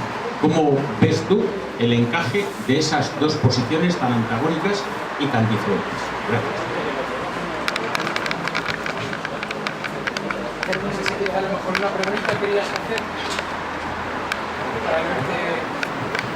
Una pregunta querías hacer. Yo no las tengo claras. La cuestión es si lo tenemos los demás claro. Yo creo que el mundo se divide en sujetos y individuos. Y se encarga el poder de que seamos sujetos, que son los descendientes de los hijos de la gleba. Individuos que tienen personalidad y conocimiento propio y que no admiten imposiciones. Muy bien, no, muchas gracias. En realidad, bueno, lo que vemos también, ¿no?, es que algo que yo creo que ahí también hay mucha experiencia, ¿no?, de tantas asambleas del 15M que no basta con reunirnos, bajar y empezar a hablar, ¿no?, que siempre decimos, bueno, pues nos dotamos de una serie de formalidades que decidimos entre todos, de acuerdos, para poder luego llegar de esa deliberación a la decisión, ¿no? Yo estuve en algunas asambleas que eran interminables muchas veces y que luego no llegábamos a decisiones, pero bueno, decíamos, eran ágoras, ¿no? Pero había otras veces que había que tomar una decisión y entonces antes decíamos, bueno, estos son los acuerdos. ¿estamos de acuerdo en que vamos a funcionar así, así, así con estos turnos de preguntas? Luego tomamos la decisión. Hay mucho aprendizaje, yo creo, también de cómo llevar a la asamblea que se han hecho en estos últimos años, que nos sirven mucho para funcionar horizontalmente bien. Pero bueno, dicho esto, María eras, ¿verdad? Lo que me preguntaba María, pues hay muchos autores que, claro, que se preguntan sobre lo que a todos nos está ahora llamando la atención, ¿no? De cómo llevar esto a cabo, pero también, pues, no sé, se lavan mucho las manos y con razón. Hay uno que se llama Sheldon Walling, por ejemplo, que a mí me gusta mucho, que dice, no, si tenemos que bajar a lo local y tenemos que quitar estos grupos de hermandades en los que se forman muchas veces los partidos políticos y actuar horizontalmente y demás. Pero ahora bien, ¿cómo? Pues eso está abierto a la... No voy a ser yo el gurú que os diga desde la teoría cómo se hacen las cosas. La práctica también nos enseña, ¿no? De todas formas, es un poco trampa, ¿no? Porque hay muchos autores, yo por ejemplo una de las clases que doy en un máster es sobre representación política. Y hay varios autores y autoras que están dando mucho vueltas a cómo hacer de verdad democrática las cuestiones básicas de la representación política. Y entre estas cosas, una y otra vez vuelve Robert Michels y la ley de hierro de las oligarquías, ¿no? El combatir la burocracia, los verticalismos, los principios de jefatura, las unidades de trabajo y que ahí nosotros sabemos muy bien trabajar en comisiones, ¿no?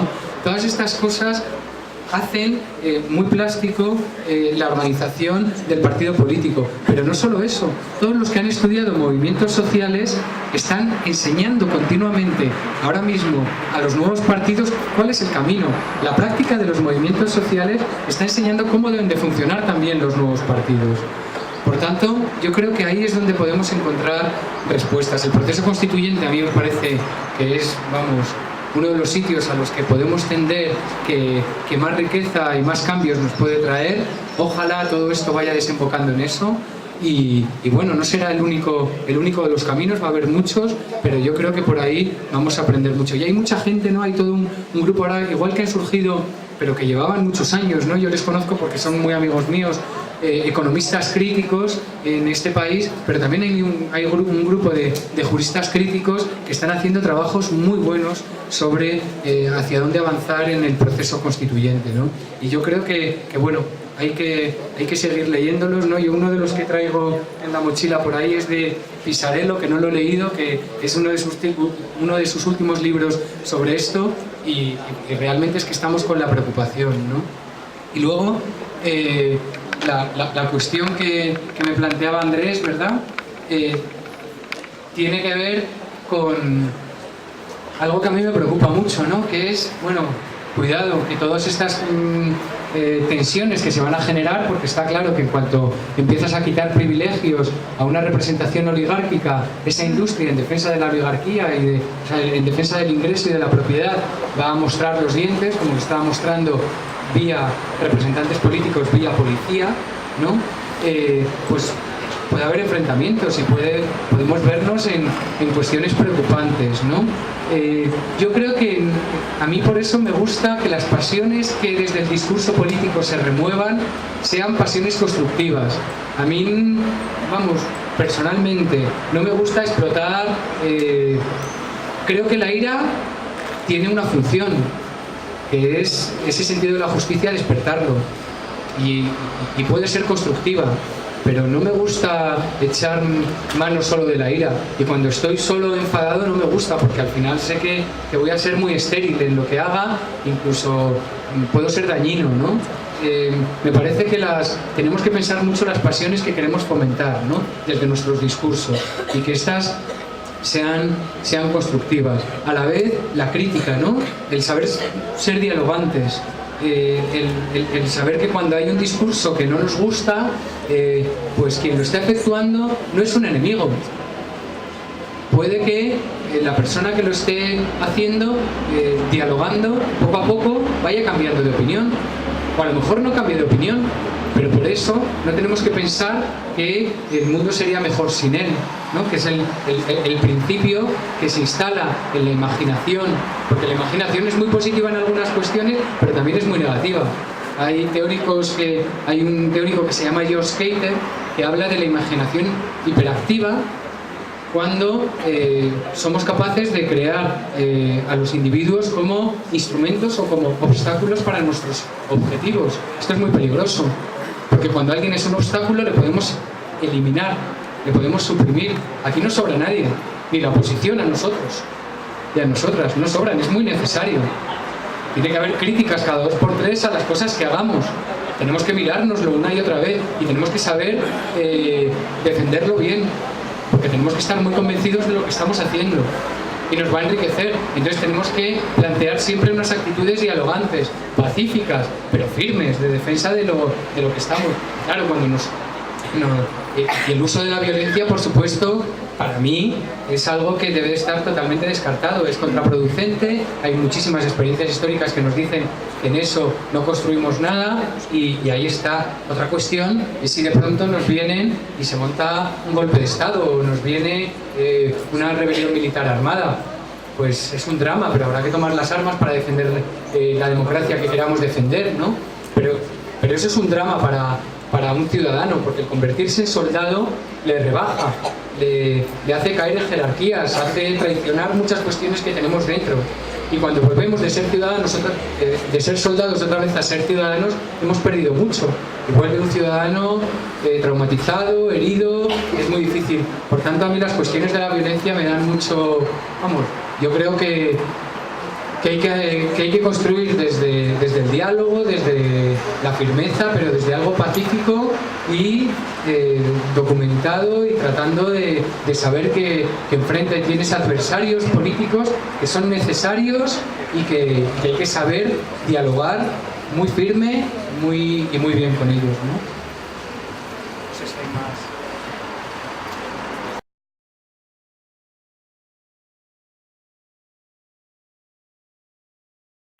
Creo que fue un despertar de muchísima gente a la política, a decir vamos a dejar de ser consumidores o un número tal, y vamos a empezar a ser ciudadanos. Hay mucha ansia, se ve en la gente en la calle, por cambiar las cosas. Y eso, por un lado, es bueno, pero por otro lado entraña ciertos riesgos. El riesgo de la impaciencia. Y por tanto pueden aparecer oportunistas que en un momento determinado, amparándose en ese movimiento social que hay en estos momentos, pues decidan, bueno, pues es el momento de crear una nueva élite, amparándonos en el Sánchez, y vamos a subir. ¿No ves cierto grado de peligro claro en esa situación que se puede dar? Porque claro, en estos momentos la gente ha salido a la calle, miles y miles y cientos de miles de personas han despertado y pasaron de ser consumidores a ser ciudadanos, o a querer ser ciudadanos. Si un nuevo fracaso, es decir, un nuevo fallo en eso que emerja se produce, podría castigarnos durante muchísimo tiempo otra vez a decir todos son iguales. El momento actual es muy delicado. Es muy delicado precisamente por lo que comentaba el compañero. Yo creo que otra desilusión más, levantarnos de otra sí va a ser... Hombre, otra generación podrá levantarse de si esto nos desilusiona, ¿no? Pero, por tanto, la gente que está llevando estas cosas, y yo creo que son conscientes de que tienen, o así lo espero, ¿no? Y cuando pues te cruzas con alguna de las personas que ahora mismo está llevando algunas de estas cosas, pues te dice, bueno, sí, no, hay consciencia de que hay que hacer las cosas muy bien, ¿no? Y cuando te cruces con ellos hay que tener mucha responsabilidad de decírselo, de oye, hay que ser responsables. Pero yo creo que no hay que dejarse otra vez en manos de que la gente que lo está llevando y demás, pues a ver si, pues confiar un poco, ¿no? A ciegas de, a ver si son buenos, a ver si no se les sube la cosa, a ver si lo hacen bien, pues a ver si son coherentes. No, es que, por eso digo, que es que tenemos que que salir nosotros y decir, lo tenemos que llevar nosotros y nosotras desde abajo. Y esto se tiene que construir desde abajo y tenemos que ser los protagonistas del cambio y luchar mucho porque eso sea así, porque se construya así.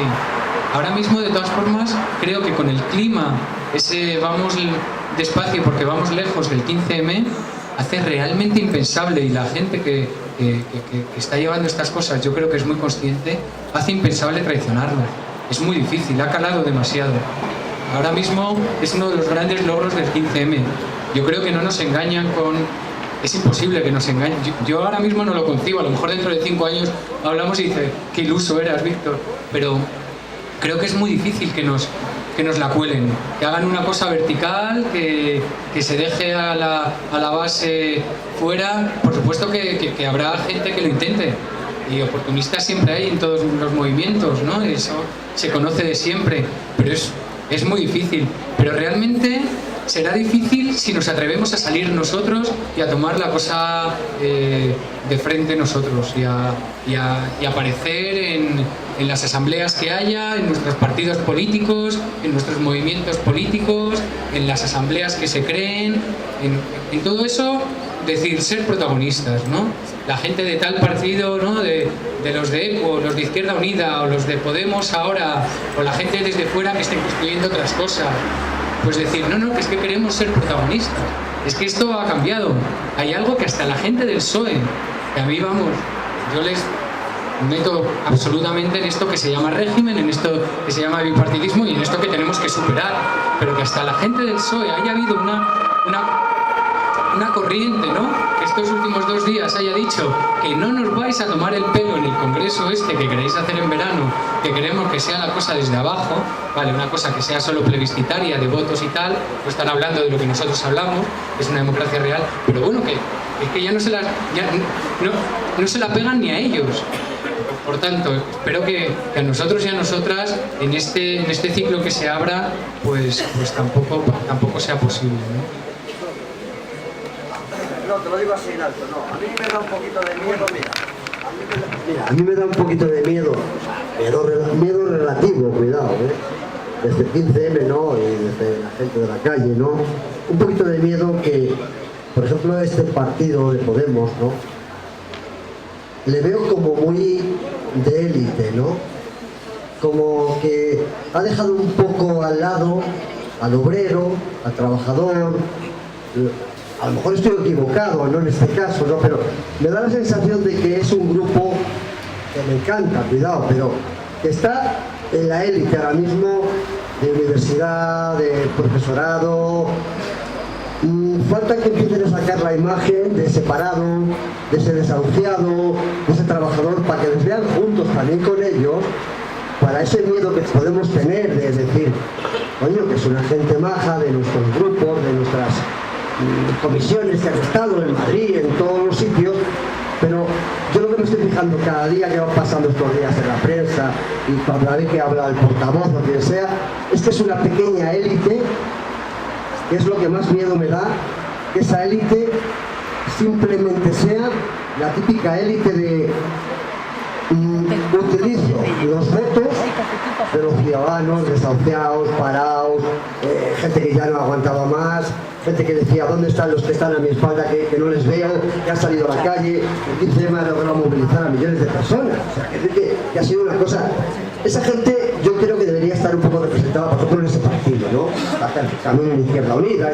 O sea, ver a ese obrero, a ese currante, a ese que lo está pasando mal, y estar al lado de, por ejemplo, este señor, Pablo Iglesias, verle a su lado, no ver al señor que ha hecho las elecciones y que ha programado el programa que tiene, ¿no? Todas esas cosas. Me parece a mí que eso es lo que más me asusta, ¿no? Y es lo que, como no se den prisa, en poner a su alrededor a toda esa gente del 15M, o gente que no sea del 15M, pero gente que de verdad tiene problemas, lo van a tener muy chungo, porque les podemos subir para arriba y les podemos bajar al pozo más hondo, ¿eh?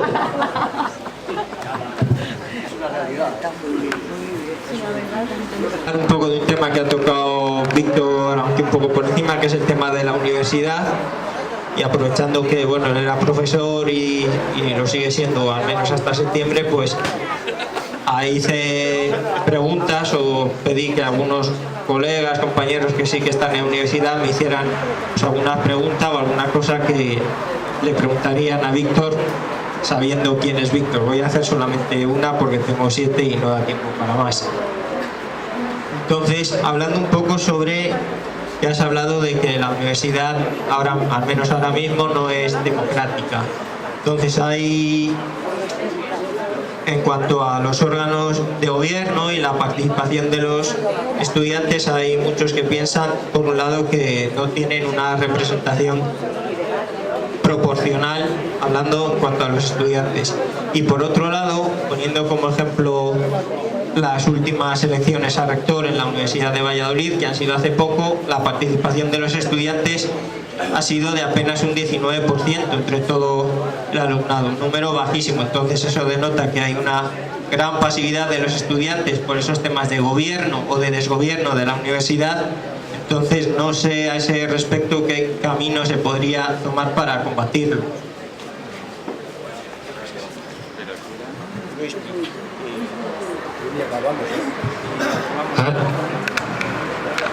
Mi pregunta es un poco por donde han ido las anteriores a la que formula Fran, sobre el tema de boga, ¿no?, de estos días de las elecciones europeas, etcétera, etcétera.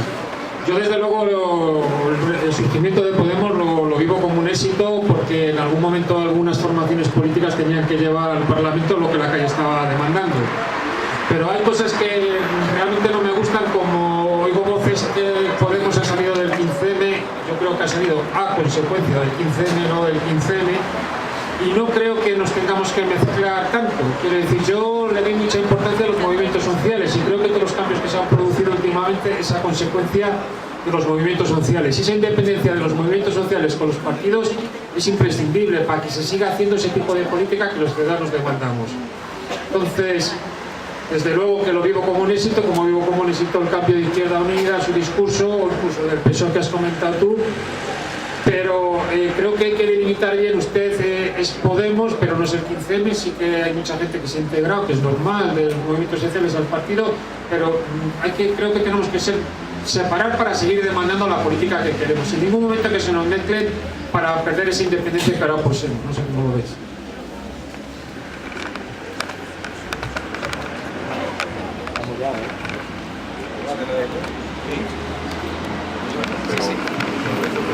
Bueno, yo la segunda intervención anterior no estoy muy de acuerdo. Yo creo que para mí el movimiento lo que sale de Podemos es ilusionante y creo que puede ser muy interesante para romper de una vez el bipartidismo, que son las dos caras de la misma moneda. Para mí, pues yo me estoy formando a diario por la prensa, estoy leyendo y yo le veo que es un movimiento horizontal, honrado, y que la prueba está que el líder de Podemos es un profesor con 950 euros de salario. Si ahora va a ceder como parlamentario europeo, ya él va a prescindir de los 17.000 euros y se va a conformar con 1.900, que es un sueldo, pues bueno. Entonces no hay que confundir el ser obrero, porque el movimiento obrero ahora es más amplio, no solo tiene que ser un albañil o un trabajador del metal. Yo creo que no queda especial y hay que darlo por bienvenido y luego que se desarrolle. Mientras siga siendo una horizontal, pero tiene que, gracias a que ha salido alguien que ha tomado la iniciativa, yo creo que eso hay que agradecerlo. Y si es un movimiento horizontal, eso no va a haber nadie que lo controle nunca. Va a ser un movimiento horizontal si no deja de su esencia de ser. Bueno, muchas gracias, ¿no?, por las intervenciones. Comento, ¿no?, porque realmente lo que...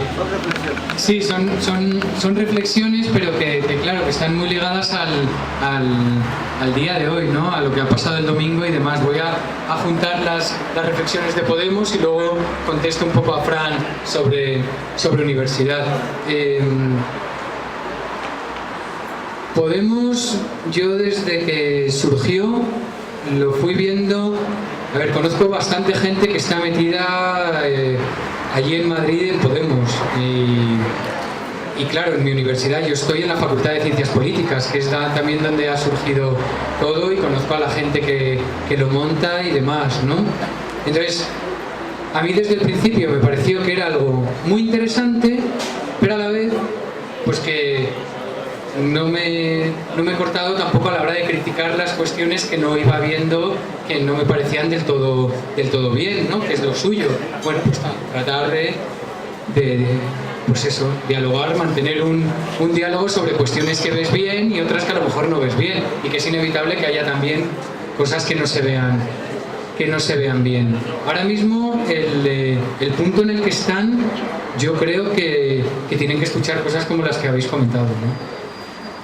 Realmente hay una apertura desde los círculos que tienen que tener poder, ¿no? Realmente tienen que tener poder real. Esos círculos que se están creando de ciudadanos y ciudadanas de base, a mí, que no estoy en Podemos, ya os digo, pero que lo veo muy cerca, me parece que es la gran apuesta. Que haya una democracia real, pues tiene que surgir por una buena organización de base de esos círculos. La gente que lo ha organizado, yo hace poco decía, pues a pesar de todo mi escepticismo y demás, la alegría que me llevé el domingo. Entonces, hay que reconocer que han sabido hacer bien las cosas en algunos aspectos muy importantes, pero también hay que seguir exigiendo, y hay que exigir para que la cosa, efectivamente, como comentabais, no sea vertical, no sea desde una élite, no sea cerrada, y se logre crear una estructura donde los círculos sean los que realmente decidan las cosas importantes. Aunque luego se organicen pues por comisiones, por delegados, pero que esa tensión que tenemos siempre al estudiar la representación política, que es entre la independencia del representante por un lado o el mandato directo imperativo por otro, que todo gire mucho hacia el mandato imperativo, ¿no? Eso es algo que debemos tener. Y luego que giren mucho con las primarias, pues sí, surgieron otras voces, otras caras, pero que no están teniendo quizá tantas voz, ¿no? Como, pues que tengan más voz, ¿no?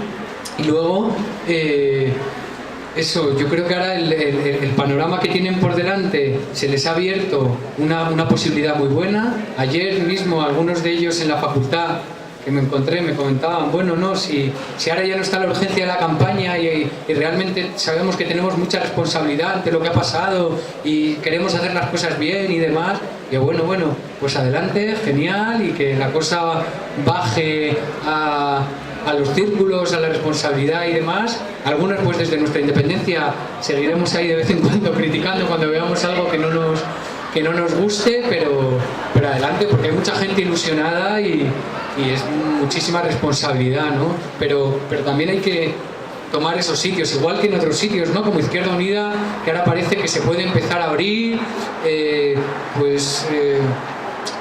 hay que dar la batalla también ahí dentro, ¿no? Y otras formaciones, lo que se está abriendo del Frente Amplio me parece que quizá es lo que con más realismo pueda suceder, ¿no? Que en realidad no haya un partido único que se cree a partir de todo esto, sino que sea pues una coalición de varios partidos, un Frente Amplio, como una Syriza, ¿no? Algo así, donde luego haya que llevar ahí las tensiones, pero que las tensiones, el conflicto es inherente. Lo que no podemos hacer es rehuir los conflictos y tenemos que saber afrontarlos bien, saber que los vamos a tener, que tenemos diferencias de pensamiento y estratégicas, pero tenemos que saber llevarlos bien, ¿no? Y eso es fundamental. Y lo que comentaba aquí sobre todo el compañero, ¿no? Que la gente de la calle tome el protagonismo, porque mira que bien lo has explicado tú. Yo aquí llevo 10 minutos dándole vueltas y tú en 5 lo has explicado muy bien. Pero es eso, ¿no? El decir que suba la gente normal a llevar las riendas de la cosa y haya rotaciones y haya cambios y tengamos otro tipo de sistema representativo que sea democrático en realidad, ¿no? Que sí se puede. Que sí se puede, eso es.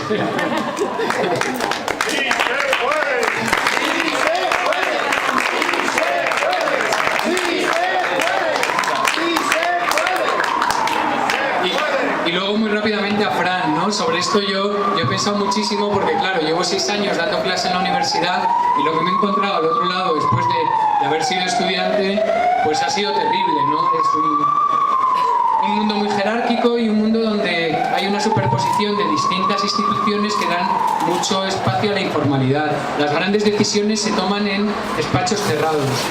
Y eso lo sabe todo el mundo y no pasa nada. Y tiene que dejar de ser así, ¿no? Entonces, realmente la elección del rector, pues a la gente le interesa poco porque saben que las grandes decisiones luego se van a tomar en despachos cerrados. Tenemos autonomía universitaria y tenemos consejos de departamento y juntas de facultad, pero lo importante lo están decidiendo la gente que tiene poder, los catedráticos que tienen poder en el despacho porque se le den favores o porque quieren colocar a no sé quién o porque quieren hacer tal cosa, y a veces lo harán con muy buena voluntad. Yo no niego, porque hay mucha gente muy valiosa, admirable, de la que yo he aprendido muchísimo, que están ahí arriba, ¿no? Pero realmente los mecanismos son tan antidemocráticos que al final lo que cala es una cultura jerárquica y una cultura de la informalidad, y donde los concursos públicos pues no son justos, no son abiertos, no son ni concursos ni son públicos. Tenemos muchísimos problemas en la universidad y realmente los estudiantes, que es el colectivo más numeroso, está infrarrepresentado. Tenemos el personal de administración y servicios, que lo mismo, y estamos además ahora mismo tratando de resistir a una embestida de cambio brusco de modelo tremendo que está expulsando a los estudiantes, pero también a los profesores. Yo también soy de los que cobro 900 y pico euros, y realmente, porque yo tengo cierto apoyo familiar que me permite estos 6 años mantener mi vocación docente y mi profesión.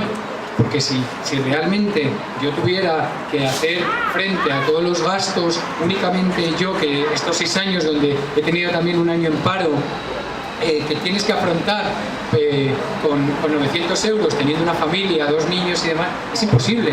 Entonces, ¿quiénes estamos quedando de profesores y de estudiantes? Gente que puede tener cierto apoyo familiar.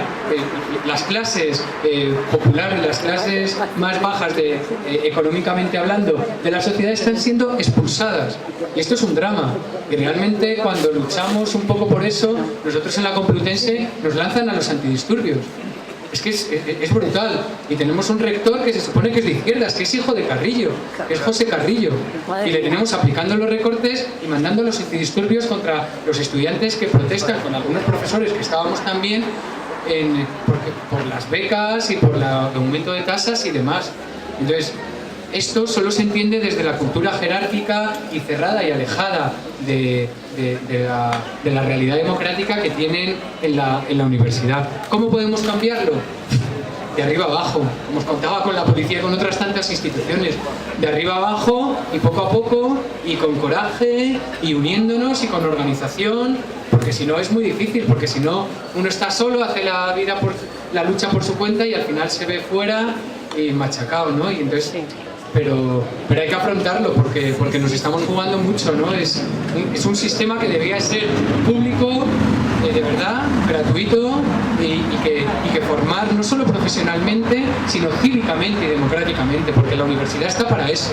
Que realmente ahora mismo están haciendo un cambio brusco de modelo para sacar ganancia privada, igual que han hecho con las contratas y demás, ¿no? Que ahora mismo muchos de los servicios que nosotros tenemos en la universidad se están privatizando.